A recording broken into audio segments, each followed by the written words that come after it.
Well, tomorrow is game day for the Hilltoppers. I'm laughing at myself because I said Notre Dame. It should have been Notre Dame. That's a great school. But first, we're going to be talking about WKU, our favorite school out here. But they are taking on Army tomorrow night. Is that right, Hunter? That is correct. And really, a really good Army team that often gives a lot of their opponents trouble. So, Hunter, what is it about Army that actually makes them such a challenging opponent? Well, the biggest thing is they run the triple option offense, which a lot of teams, they don't really see. And there's a lot of elements to that offense, so it's really hard to implement everything in game week, which is actually why the Hilltoppers took time in both spring and fall practice to plan ahead for Army. Okay, good deal. So what do the Hilltoppers need to actually do to disrupt that triple option kind of offense that they have going on? Well, first of all, the Hilltoppers, they need to force Army into second and long and third and long. This Army offense isn't built on explosive plays. The Black Knights like to wear teams down by consistently pounding the football and picking up about 4 or 5 yards each down, just enough to keep the chains moving. If WKU can win the battle up front and keep the Black Knights in those long second and third downs, it limits Army's playbook and will force them to have to make,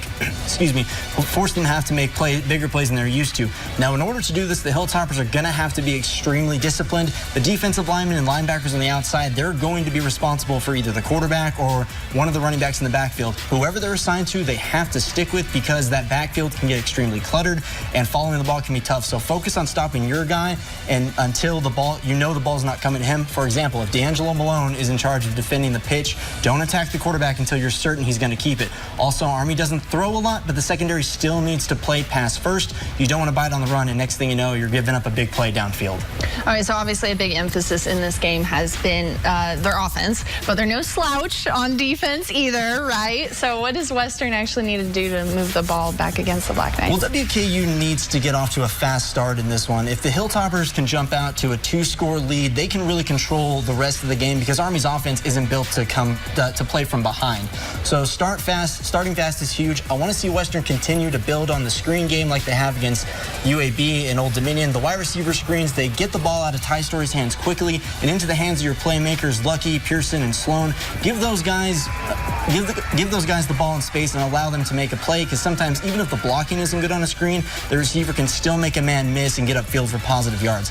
I also think a good mix of the screen passes as well as taking shots downfield will keep the defensive line of Army on their toes and will keep them guessing on what's coming next. It's also going to be crucial this week for Western's offense to take advantage of each offensive possession and produce something. Again, Army limits opposing teams' offensive possessions by controlling the clock and keeping them on the sidelines. Ideally, you want to come away with points, but if the Hilltoppers can pin the Black Knights deep in their own territory and not give them a short field, that can be considered a win for Western as well. So in summation, what is the game plan for the team as a whole, in your opinion?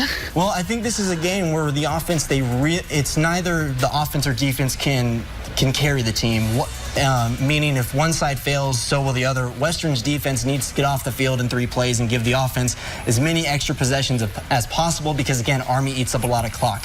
However, if Western's offense is just going 3 and out and 3 and out and doesn't put together long drives, I don't really care how good Western's defense is. They're going to get gassed, but they're going to be gassed by the 4th quarter because they're not getting enough time to rest on the sidelines. So both sides of the ball really need to be doing their part, especially this week against the Black Knights. Okay, and as Shane has been saying, it's going to be a chilly one tomorrow, but what time is kickoff? Kickoff for the Hilltoppers and Black Knights is Saturday at 6 p.m. at the Houch. All right, wear your jackets, guys.